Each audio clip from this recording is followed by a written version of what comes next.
Hello everyone! With the recent success of our Hellbat parody video, we've had a decent amount of people asking how we created it.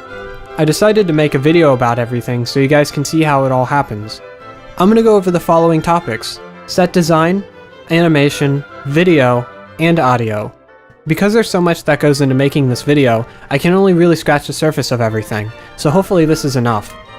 So let's first start off by taking a look at the sets and animation. These two things tend to go hand in hand just because the way you work with the engine, you tend to, animate in 3ds Max and then bounce it back out to the set and so on and so forth. So both of these two things will kind of go at the same time. You may be noticing the set from the very intro shot of our Hellbat parody. I figured why not reuse it for the intro shot of this, and also use it as one of the examples when it comes to talking about set creation and all that. I'll try and be as descriptive as possible, but to be honest, there's a lot that goes on, and I did a recording before this. Unfortunately, my audio messed up, but it ended up being like 48 minutes, and I barely covered anything. So hopefully I can make this shorter while covering more, and yeah, the more I keep talking like this, the less I can cover. So this set that I created was probably one of my favorites just because of the lighting. I really like to have good lighting with anything I do because it's one of those things that really sculpts everything and makes it look good. For example, if I turn the lighting off, it's pretty plain and boring. It's not all that great. But once you turn lighting back on, you can see like there's a lot of detail and it just has more depth. When it comes to making sets and the way I like to do them, I do everything in the cutscene editor. You can still do set creation here in the terrain. The way you do that is you just kind of like find a doodad and place it, and that's kind of just how you create. Well, that's probably a pretty bad one, isn't it? You just kind of click around here, and that's how you place all your stuff. But if you notice, it kind of, sorry for the brightness, it's just how I had to do it. We see how it's adjacent to wherever you put it. It doesn't move freely. You can't really do that in the terrain editor, and you're extremely limited with the controls. But if you go into the cutscene editor, you actually get a real level editor, and you can move things around with transform tools like you would have in a 3D program or in other game engines. So it's really cool. I can scale things in real time and see them as I'm moving them, just like you would in other games. And the other great thing about it is just that there's more control and flexibility. As you can see, there's all these little spotlights and stuff I have going around, and you can't do that in the terrain editor. The way you'd have to do that is to go in like the 3ds Max, create a light, and then import it into the engine. This way I can pretty much design like a real area. So with this set design, I really don't know what this is. All I know is I wanted like a hallway with a Terran facility and kind of have one of those door gag jokes where you see that a lot in comedy. Just kind of as a homage back to them, and it's kind of cheesy, so it fit really well with the infomercial idea. The only thing I really had in mind when I made this was that maybe it's somewhere in like a very tropical area, hence why there's like a lot of trees and vines and things like that. But that's about it with this whole set idea. Now the notable things about it were just making sure that the animation, that these are animating properly, and little details like they're moving at different speeds. They're not all the same, so they're not going in unison and tandem. It looks really bad like that. And also another thing with my projects, if you notice, I keep things very organized. With only a few clicks, I can go back to the exact same set we had before with the actual, animation with the intro. So I'll kind of go over a little bit with this, and then we'll go into 3ds Max, and also open the ending scene with Hellbat, and I'll talk about that too. So with this scene, it's worthy to note that this takes a long time. I think this was one of the longer things it took me to animate just because of all the zerglings. Animating, besides doing the sets, is one of the second longest things. You would think editing was, but for this type of film it isn't, but I guess we'll go into that later. With this Marine, I retextured him a little bit. Because of the way the lighting is in this, it's pretty dim. Like, there's only some parts that are lit up, and I made it kind of like that so, when he's running, you can kind of see him brighten up a little bit and then go back into the dark and brighten up. It's kind of hard to explain why I wanted it to do that, and it would take too long, but yeah. Anyways. So with this, you can see his helmet actually lights up. And what I did was added a emissive map, which you can see here, how there's like that bloom around there. Basically, in the StarCraft engine, and pretty much all games have something like this nowadays, where it pretty much ignores any light hitting it, and it generates its own light, I guess you could say. Like, it won't light surrounding objects, but it acts as a texture that's basically unlit. So if you're in a dark room, you'll still be able to see his mask and his lights, even if he's completely black. So it actually allowed him to still stand out, and you can see him, rather than it being like, he doesn't really separate from the set as much. And let me turn off these again. I don't know how they got turned back on. So we have him running, and with the animation, there's 2 ways to animate that Blizzard gave you, which is kind of nice. The first one is you can see there's these little points that run around a path. As long as the animation has value inside of it that tells the animation what speed to move at, you can actually use these pathways. However, the Zerglings didn't, so you can't actually use that type of movement mechanic for your animation. So I eventually fixed this later by going into 3ds Max and fixing some animations, but basically Blizzard's kind of retarded and had this stupid value that you have to put in if you want to animate something. So if you're like someone who doesn't know how to animate and you're trying to use the in-game stuff and you are really, tough on time, you don't have a lot of time to do it, you can't use these and you have to do it the auto keying way, which is really dumb. But at the same time, if any of you guys have seen the behind the scenes stuff with Blizzard, their idea of the cutscene editor is you go and take the sets that they made for the single player campaign and dub lines over it. Like, that's what people are doing right now in Source Film Editor, not in StarCraft. So I don't know. I'm just generally confused. Most people are doing it the way that I'm doing it, which is using these types of models and using just the multiplayer models and stuff like that, rather than the high poly ones, just because there's more of them, and it looks weird if you have this a nice detailed marine or something, and then crappy looking Zerglings. It just doesn't make sense, so you're kind of forced to use these. Anyway, so yeah, you have this, and you can just tell them to follow this. As long as you define a walk animation, it's okay. The next part is the Zerglings, and with the Zerglings, I had to do auto-keying animation, and most of you guys, if you've done animation, know this. The whole idea is that it's any movement or adjustment you make to what you're doing. Like here you can see that it automatically puts a value in this area. So when I animate him, he'll kind of like jump a bit or something like that. So you do that, and although you're like, oh, it's still pretty easy, not so much, because you actually have to make all the rotation values, and if he jumps, you have to like change the actual height value of everything, and it's not really that perfect. It's actually really time consuming, so much more than doing the actual pathway lines, although it can be a lot more precise. And there's many times you actually don't want to use the path lines. But, if you're trying to do something simple, it's best to have these, but a lot of times you can't because they're not in the animation. So see, he comes in here, and a lot of times with my animation, I can't remember. Yeah, he comes out this way. So he'll come out this door, and I just place completely new Zerglings over here. So we'll go. See how it kind of runs out here, and if you notice, there's actually no opening. I pretty much just left it like that because these mask it out anyways, and you can't tell. Hence why the camera angle is a lot more stagnant, and it's not like as dynamically moving, because I designed it to be looked at from a certain direction only. So they come around here as they almost catch him and continue, and you can see kind of actually what happens. So these still just animate and don't really do anything. And if you notice, there's no wall here either. So the sets are only, like I said, made to be looked at from one direction. If you start kind of like looking around, you can nitpick and see where things are off. But since I'm not doing like a video game type of level design, I'm not so concerned to making it perfect. It doesn't need to be. But if I was doing, like a first-person shooter arcade game with this or something, I would spend a lot more time making things precise. And then here we go, the last part where they follow him. You can kind of see how these, so the Zerglings are kind of in this little hallway. And the cool thing is you're so far away from this anyways, that when you're way back where the camera is supposed to be viewing from, just like way over here, you're not really paying attention that this is some little teeny hallway that you really couldn't, like, if you had a doorway with that small of a hallway, it would be pointless. I don't know, it just wouldn't make sense. So, but when you're this far, it's not so noticeable, and all this stuff distracts you anyways, and your eye's not really paying attention to it. Alright, so the next thing we're going to do is go into 3ds Max, and I'm going to also open the other level thing, and we'll go and talk about that. Okay, so now that we're in 3ds Max, let's take a quick look at animation and kind of how you would animate something. When it comes to doing animation, this is actually my first time ever animating anything.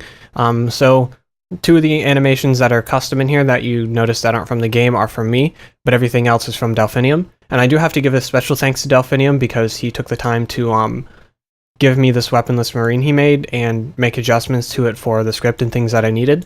I really appreciate that. And the second person I have to thank is Zoldan. He actually took the time to sit over Skype with me and explain any questions I had regarding animation, bones, and so on. We'll start with the standing animation actually.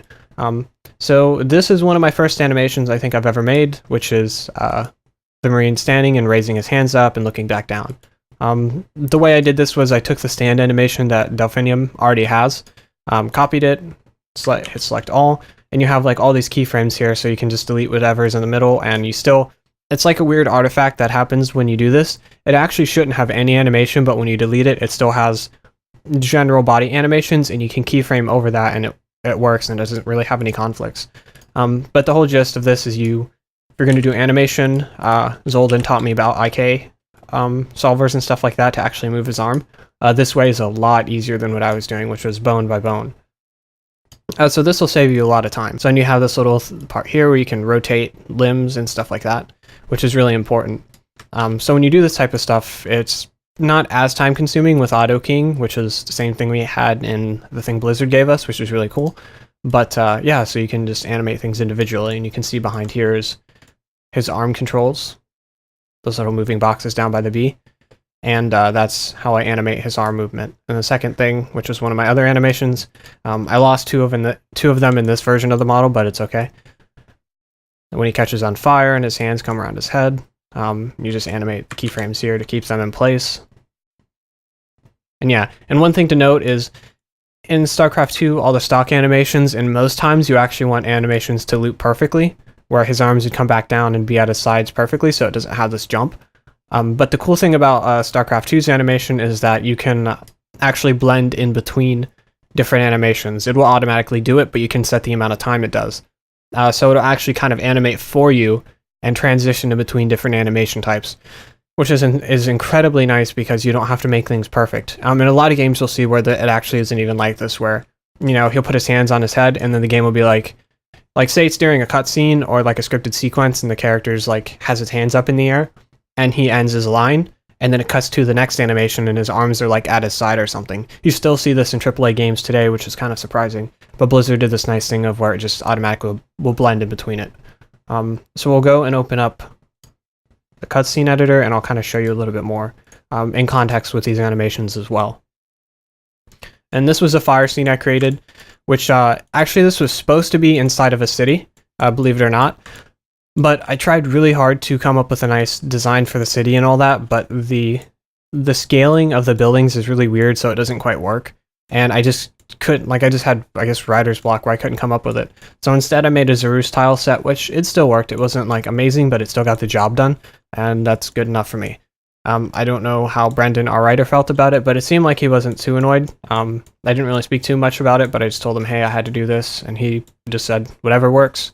It's usually his response when I tell him I need to do something. But I don't know. I'm not too keen to someone just going whatever works. Like, I like when people challenge me and say, hey, why are you doing that? Like, why are you making that decision? It might be really bad. But in this case, it ended up being okay. And as far as the base design goes, you can see I tried to have somewhat of the whole layout of what would be a Hellbat build. And what sucked really bad about this is, like, I was midway through making the video and Blizzard's like, oh yeah, we nerfed Hellbats, by the way. It was like, I can't stop making it midway, so I'm glad I still made the decision to go through with it because it did pretty well. So you can see, at least to speak about the set really quick, again, like I said, it's only really good from certain angles, but it looks pretty convincing and just looks actually really good, I think. Really nice, solid looking set, and it looks like a terrain that could exist, like maybe this was a lake or something, hence why you can see a little bit of water left over here. And yeah, so there's that. So let's go to the animation part, and we're going to kind of let this kind of play out. And you can see also, I guess one thing to note while this is playing, you have all these camera movements. I don't want to go too much into the camera stuff just because that would be really time consuming and I'd prefer not to. Plus, most people aren't really interested in that end. It's kind of why, like, most machinimas have horrible camera angles because they don't really take the time to actually learn how to use one. And, you know, they haven't heard of the rule of thirds. So, but basically my philosophy with doing machinima anyways, because I do live action stuff as well, is I like the camera to move a lot when it comes to this type of media. The problem with video games is that the environments still are pretty stagnant. You know, there's like no wind blowing the leaves or whatever at all. I want to eventually figure out how to export like the leaf models and stuff and add ribbons in the actual 3D editor to kind of like simulate wind, but I don't know how to do that yet, so everything's kind of boring and stagnant. I prefer to have the camera moving as much as possible. I actually hate the camera being stagnant and not moving at all. Like, I prefer there's always got to be some sort of panning, zooming, dolling, whatever I can, just to keep it interesting. So with this, again, that's what I try and do. I don't want it to be just a solid camera angle. It's boring. Not to say that it's boring in all cases. People who are much better and more experienced than me could actually make that work. But because I'm not nearly experienced enough to understand how to make the actors and stuff move on the screen like a true professional would, I still have to rely on moving cameras. It's also my style, but at the same time, I don't think it's a valid excuse to only do that. I should learn all different types of styles, so I'm very versatile in what I do. And the more styles I'm good at means I understand what I'm doing even more. But basically, like I said, I just prefer moving cameras, and when it comes to things like depth of field and blur in the background, I always try and think about and take into consideration, like, what's the focal length of the lens I'm using. Like, something like this is completely unrealistic. But I mean, if you kind of tone it back, that's more likely to actually happen, you know? Maybe a 200mm lens could do something like that at a high f-stop. But when I do that, I always try and keep it as natural as possible. Even though I have a video game engine, most times I want it to be realistic. Even if people can't tell you why it's off, they know it is.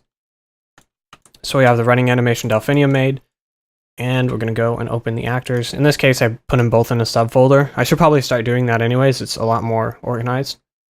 And again, with organization, you see I have the SCVs in their own subfolder within the Terran animations so that I can turn them off if I need to. Like, say I decide I don't like them, just unclick a checkbox and they're gone. But I can still keep them there in case near the end I'm like, actually, I want to keep them. So very important. And I can open this project anytime and I can see what's going on. So we have the Marine running. So he comes along the walk path and stands. And he's annihilating all these. And actually, the thing about Blizzard is each one of these individual models that catches on fire has its own individual separate model. So you have the living version, which is him running with all those animations. And then you have to take and position this model in the exact same coordinates as the other one. And then place it right at the point that it dies. So basically, I guess the quickest way to do that. It's actually really annoying. So you can see all these has like Zergling Death and Zergling Death Fire. You can see like, see how it kind of goes in between each one of these. Unfortunately, you can't like go frame by frame with arrows, but you see, all of a sudden he loses his team color. And that's kind of how the engine works. I'm not really a big fan of it, but it's what I got to work with. If I could figure it out, I'd actually do everything in UDK, because the UDK engine is just so much more optimized in this. Like the fact that, you know, it only takes, you know, use of two of your processors rather than, or two of your cores rather than your whole processor, if you have like a quad or a 6 core, is really annoying. Like there's a lot of times, in this scene actually too, where when it zooms out on the fire and everything going on, it is at 18 frames per second. Thankfully, the motion blur, which I like to use a lot, mask that so it's not as obvious. But because this engine, I'm sorry Blizzard if you're watching, is so poorly optimized because it can't take use of your processing power, gives a lot of troubles when it comes to recording your scenes. And you might be going, well, there's an export and record option here in the actual cutscene editor. Yes, but it's still not right. It might just be me, but I can't figure out how to get it to export a whole like full frame window. Instead, it'll export what I'm looking at now in the viewport at whatever resolution you want. So it'll still be like this size, and it'll just stretch the image rather than creating a whole, you know, 1080p window. So it's still not right. Like it's still off. I don't know how to explain it, but it doesn't work right. So because of that, you're still limited by the engine. And, you know, in the Unreal Engine, I could have so much more going on than this, and it won't even have any problems. Like, the optimization is great for both AMD and Intel processors. But the StarCraft engine, nope. And part of the reason is because, like, well, let's go and, like, actually take a look at the geometry. So you see the train, how there's each one of these little squares? Most games, or pretty much every game that has a train, will let you decide the complexity of the train. You can say, oh, well, because there's not a whole lot going on and it's mostly flat, I guess I can get away with only having a lot less detail on the terrain because it's not such a big deal. And you still see this in games today with even our powerful hardware. But Blizzard's like, nope, we're not going to give you that control. So while the terrain does look nice and you can really do some detail stuff with it, there's times you don't need that. I don't need to deal with that. So when I'm making machinima, I have to deal with these stupid little workarounds. But those are some little complaints, but there's nothing you can do about it. When Legacy of the Void comes out, they still won't optimize it for anything than more than 2 cores. I actually had to overclock my processor just to be able to run and do animations properly, which is really annoying. But again, here's something I do love Blizzard for is, again, with the animation stuff, you can see that it transitions nice and smoothly in between. And this is one thing that makes the animation in the game really good. And it does make working in the cutscene editor very easy and simple. And you don't have to deal with a lot of other bullshit that goes along with animating.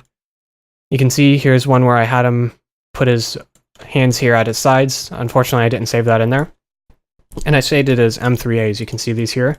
And basically, you can import animations of the game without actually having to completely save the model again and re-import it, which is very nice. So you just would put it as animation and save it. It's something, the Unreal Engine, you can do this too, where you just go into like the animation window and just import everything in and you're good to go. Except this just uses its own format rather than a more general format, but it's not that annoying, so I can get over it.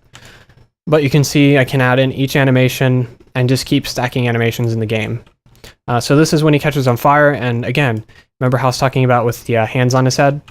And how normally this animation would end, and instead of it would not loop properly. But because of how this transitions, and because the following animation, his hands are already up near his head anyways, no problem, you can't, it's perfect. Another great thing Blizzard does do is have attach points on all your units and Marines, so you can see the Marine has an attach point for weapons, for his head, for his center, and you can see this is the actual point I used for the fire particles.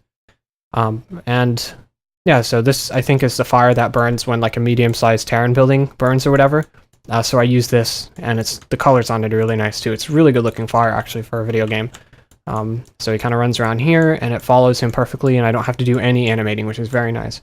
You can see he lights up the command center, in which case I just have another particle thing up here, and yeah, so it goes in here.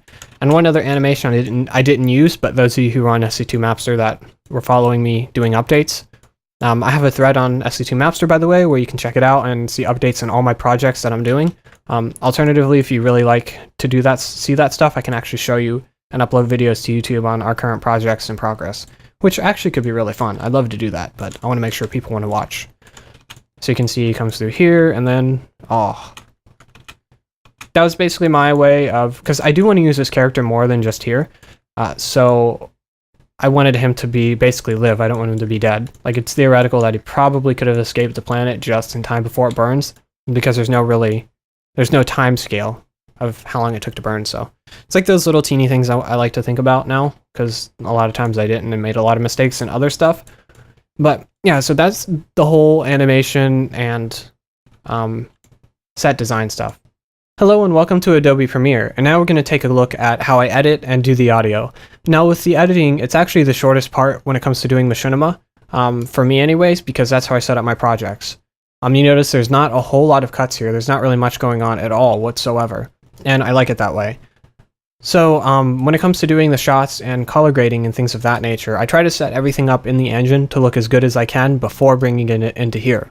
The less effects I can add on top of it to color grade, the quicker it's going to render and the faster I can get it on YouTube. So when it comes to this, the basic idea is as I'm getting clips done, I kind of place them into the timeline after the audio has been placed. So what I do is I'll take individual audio clips, which are going to be my voice stuff here, and I will drop them into the timeline and just kind of space them out and see how the edit's going to go. And then I go back into the video game, and depending on what I'm doing, like this one, you notice there's multiple cuts in between clips. Usually the way I would do it before was make all the cuts and import the audio into the game. But I'm not doing that for this one because I want to use motion blur. And the reasoning is like, well, why don't you just put the motion blur on top of it? It would be fine, right? Well, when it actually makes from one cut to the next, the way motion blur works is that it grabs like 6 or 10 frames, depending on what you're using, from before and after the frame you're currently on, and interpolates that information. So if you cut from like one clip to another, it's going to have this weird morphing effect like you would see on like Pimp Your Ride or something like that, you know, when they morph your cars. It kind of has that, but much worse, and you just don't want it. So you have to do it individually. But so in this case, I really didn't do that. Like on the actual part where he's talking about thank you, Terracide, and he has his arms at his hips, you may have noticed there was an audio clip in there, that little yellow bar. And in that case, I did do it because I needed to match the animations up. But this case, not so much. Didn't even bother with it. So I made everything and laid it out in here. I'm not concerned about audio quality. There's no effects, nothing, because I take that into a different program afterwards. So when it comes to this, I'll just make a few notable things about it. With the whole dip to white going from like these shots was actually because I really didn't want to take the time to go back and fix all the animations because they were off. Because when I actually started doing this, we hadn't recorded audio yet when I made this set. So I kind of just, you know, had an idea of what it might have been in terms of timing, and I was way off. So I did that, and it worked because cheesy infomercials would do stuff like that all the time. One of the important things to note is when you're doing comedy, and I still have a lot to learn with this, I take a lot of inspiration from Dan Hersfeld, who does really funny animations actually. And the way he does things is so much more thoughtful than me. He's someone that'll notice comedic like beats down to like individual frames. Like if he doesn't like one frame of his animation, he'll just cut it out. So it's how he makes his animation so crisp and creates so many good awkward moments with that complement his writing and stuff like that for his animation. So I try to take a lot of influence from that type of editing and from those people because they're much better and more experienced than I am, and I still have a long way to go when it comes to learning to edit comedy because it's not really my thing. But I think I did an okay job here. One of the most important parts that I made sure I needed to get right was this Hellion part.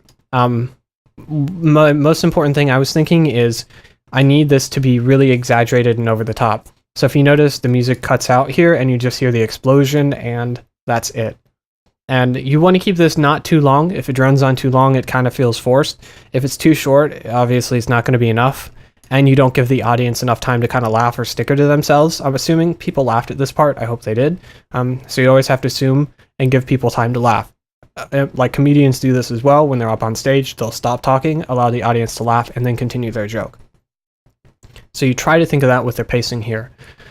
Same with this. Like, this part was way over the top for most people. I was laughing my ass off personally when Joshua did the voice acting for it, but assuming people laughed and thought it was really funny, you give him just enough time in this first clip here to go ha ha ha, laugh while he's talking and build up for the joke, and then laughing again. So you want to keep the tempo nice. You want to keep a steady tempo and not mess it up too much.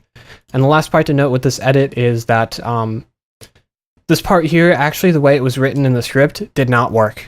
I know what Brendan was picturing in his head, and when I was picturing it in my head, it looked great, but it failed horribly. So what I had to do is create these little beeps here, and actually create little screens, little parts of just pure blackness. And the reason I did that was because when everything's cut together, like, it's just one stream of, yeah, sorry about that. And the pause actually is a way of me telling you as an editor that there was some time passed, and then they started recording what was going on again. Some time passed again, something happened. Some time passed, and then something happened. And that's kind of what I did with this, and that was kind of my philosophy behind it. The next thing to go into is how we did this little scene, and this is actually a big goof up on my part. I actually forgot to add motion blur and color correction. So the cool thing about working with Adobe compared to other editing software is that you have a lot of control and integration between everything. So with Adobe After Effects, you can create a After Effects composition from any of these clips, and it'll create a composition only of this particular part of the video clip. And it's linked into here, so I don't have to like go into After Effects, make my composition, render it out, and re-edit it. I can go in here and it's done. Since this isn't really a tutorial, I'll quickly go over everything. With this part, I actually didn't want to do really any graphics. I was kind of being lazy, but Joshua took the time to make these cool little stamp thingies in Illustrator and sent them my way. And my whole thing with these was whenever I make graphics or something like that, I always want them to animate and be nice and smooth. So I told them to send me the front part of this and cut out the back. So you see how they spin in the center? Like I said, I like things always to be moving. I don't want it to be like a solid shot. It gets boring. People have very short attention spans, And the fact if someone is even watching this far into the video, kudos to you, because I'm pretty sure most people have tuned out by now. But most people's viewer retention, it's hard to get people to continue watching. It's different than a picture. So all these little things you can do to make it look really professional and keep things moving and stuff going on, you have to. So basically all I did was made all these 3D layers, as you can see, and then made them come off from in front of you. So you notice it will actually block out the entire screen for a second. It's my way of saying, hey, look at this shit coming on to screen, and then bam, it's there. Same thing with this. So it comes off from 3D space and just kind of animates. But again, just to show, I had to go into After Effects and actually go in and animate this, and it took Joshua time to actually make these little stamps too. So it's really difficult. Not difficult, but I guess time consuming depending on what you're doing. Last thing is just the little graphics and stuff like that. This part I didn't have to go into After Effects. We have a nice little sweep graphic that I always like to use on our videos. It's kind of intrusive and in your face, which I want, but at the same time, it's I think it's stylish enough where it doesn't piss people off. You can tell, like, hey, they spent time making the graphics, so I'll respectfully watch, rather than, oh, they're shoving this stupid little, like, image in my face that says subscribe. So here you can see I have each individual stuff. I have some vignettes, the video overlay, which, you know, you tend to see when, when you see, like, the TV goes off or something and you have that little test bars. I put that in there, but I wanted it to be subtle. And then you have, obviously, the, little thing in the background with the Hellbat, and yeah, pretty simple. And always with the end, I like to add a time lapse or sometimes like a clip from the video. In this case, it was my little preview of behind the scenes with animating. And each individual title sequence I actually do in Photoshop. So in that little left bar here with all the names, I have a preset already made in Photoshop that I can just change things and move them around. And it makes things a lot easier to fix and do. This is kind of like my way of doing it, even to the extent that I have little presets in here that I just drag and drop onto the video, and it crops everything how I need it, and I get things done really fast. Now that that's all done, let's go and take a look at audio. This part I'm going to have to be really careful with because you can see I'm actually recording in my audio program right now. So this is where the magic happens, and it takes a long time to edit the audio. This audio is the most important part of your video. Like, you need good audio to have a good video. A lot of times I see people skimp when it comes to getting voice actors and skimp on audio equipment, and it really makes me mad. And it's probably one of the worst things about machinima and people who make it, is it's notorious for being bad because a lot of times the audio is just shit. It's horrible. And Joshua spent a lot of money on his setup. It's much more expensive than I. He has like a Red 7 and this beautiful mic. I only have like a Pro Channel 2 and a AT2035, so it gets the job done, but he spent a lot of money on his setup, and so we both have good setups that we need in order to have good voice acting, and we're really stringent about having other people voice act it for us because they have to have a good setup or something at least decent that it can fix up in post. So there's like I think about 18 or so individual tracks. And because I'm doing things in the cutscene editor, I have to add each individual sound. So these right here are all the Zergling attack sounds. I had to place and arrange every single one of these. And you can see here, this is what plays whenever the Hellbat sprays out its fire at the top. I found a torch sound on Freesound and used it. And you have the music under here and more sounds of the Hellbat. This was Joshua doing the laughing line with the Hellbat, or the Firebat. Just so much to talk about. Most important thing that, like I said, is audio. And how I do my audio, I use a lot of Waves plugins because I think they're the best when it comes to doing actual video production. I tend actually not to use them when I make music as much, but for video, they're perfect. So you can see here, this is my basic setup. Like, I keep things as simple as possible because it uses up a lot of processing power over time. On my Hasselcrafts sets, I've actually had to set my buffer rate extremely high just because it takes up so many resources. So what I do is I kind of EQ things a little bit.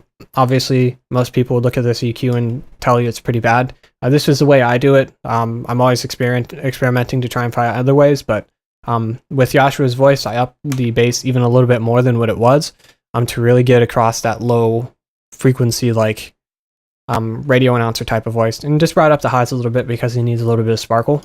And then you de-ess the vocals, and it's the same thing I'm going to do with this. The de-essing basically gets rid of the sibilance in your voice, and it's basically like a compressor that notches and says, at this frequency, I'm going to clamp down and remove and lower the volume of that particular frequency.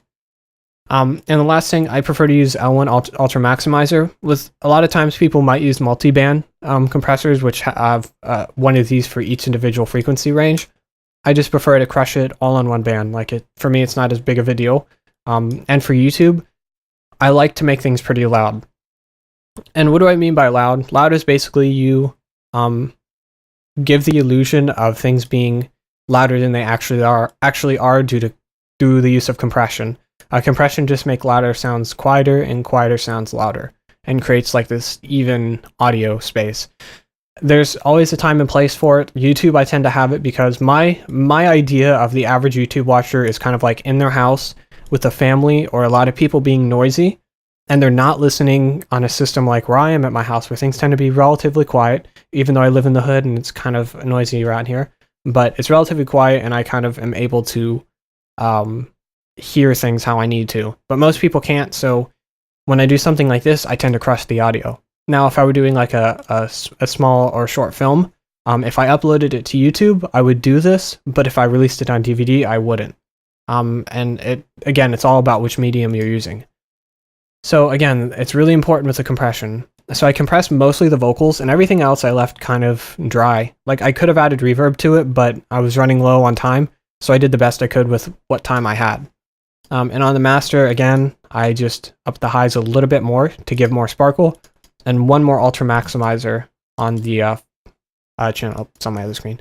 And one more Ultra Maximizer just to crush things even more. If you notice, it's very loud. If you go watch, like, after you're done watching this, go to a different YouTuber, and it's not going to sound like that. All of their videos are going to be really inconsistent with their volumes. So anytime you see a video from us, we try to make everything consistent. I don't want you to have to turn down the volume and adjust it.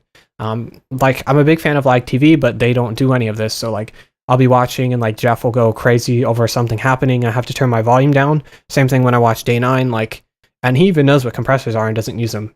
Tisk tisk. But when you do that, you're not making your audience break away from what they're watching to have to turn down the volume. It's very consistent, and they don't even notice how good the audio is. And that's important. When they don't notice how good it is, that's when you've made it nice. When they are taken back by something being very loud, that's a problem. Although there's definitely cases where you want things to be quiet and then go very loud. So there's all types of little things you can do with automation to like turn off the compressor for one part and then back on again. But again, you can see there's all these individual layers of stuff going on with our audio. So when I do the audio, I then go, okay, I'm done. Bounce it back to Premiere, disable all the other audio channels, and then just keep this on. So this is the final render from what we just looked at, and I just lay it under the video and it's done. And that's it. And again, with Audition, you'll notice things are very messy here. Like, there's stuff all over the place.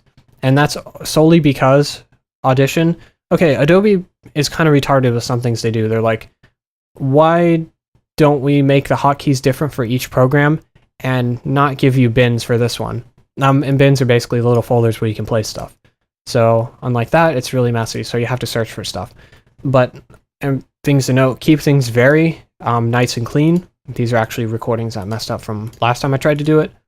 And keep your project organized. Have a nice workflow. Our workflow is very fast and efficient, and because of that, I'm able to get things done quicker than I think most other people would, and this just comes from practice. And the very, very last part that we do is color grade and add some nice polish to all the shots. So I'll just go through 3 individual shots and show you them, and then we're going to end the video because it's taking very long. And there's so much more I could go over too, but it's just 2 hours of video is way too much. So like I said before, I try to keep everything looking as good as possible. This looks okay, like it's not horrible, and most people would just throw that in the editor and be like, done. I'm not the same way. Like, when I was thinking of how I wanted this to look, I wanted it to look like an infomercial, but also really good looking. Like, I want it to look like somewhat filmic, but not too much. So I only went so far in my colors. Like, a lot of times when people try and make things look filmy, they add a lot of curves and like go way over the top. I wanted it to be subtle. This shot I wanted to be nice and warm, as you notice by all the orange lighting. So I just pumped up the 3-way a little bit and added more orange in the top and some blue in the bottom to add a nice separation. And diffusion. Diffusion's important. I use it every time I do machinima. Basically what diffusion does is kind of blurs out the edges of everything. I'll show you here.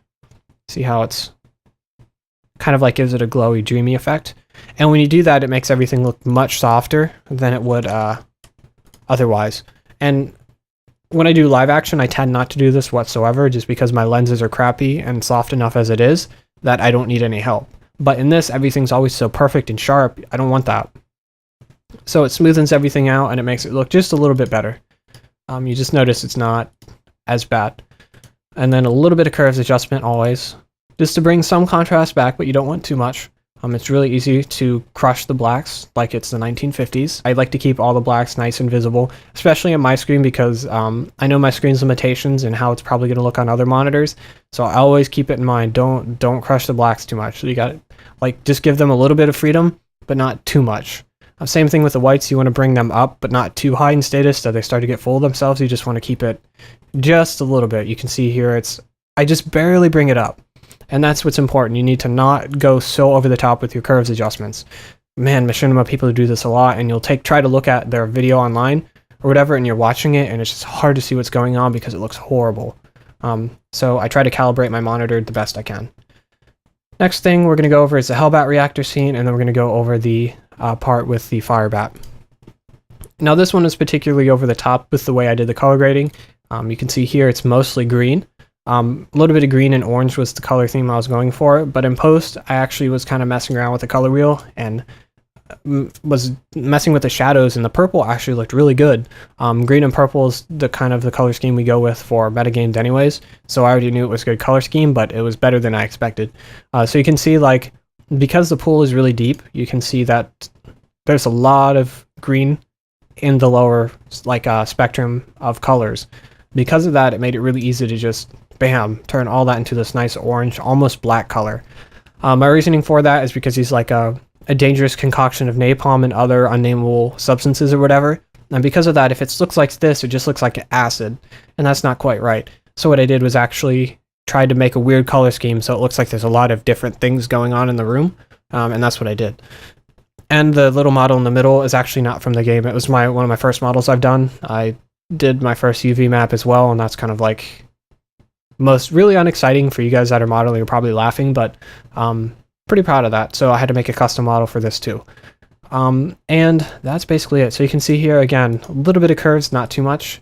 And this one I used a little bit more diffusion than I normally would, just to make it really foggy and misty. I want that look of it being very toxic, and that's kind of how I achieved it.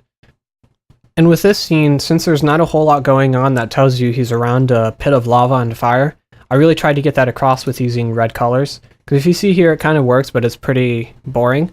Like, the color scheme isn't too bad. I use pretty much the default lighting that comes with this tile set, but adjusted it a little bit so the main environment light isn't so far off to the side and it comes almost directly down on top of him.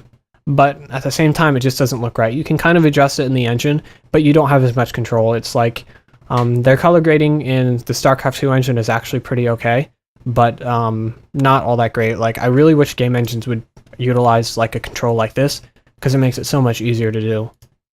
So I wanted a lot of red and orange to pop through, because again, it's the Firebat. There's a lot of redness going on, fire, hot.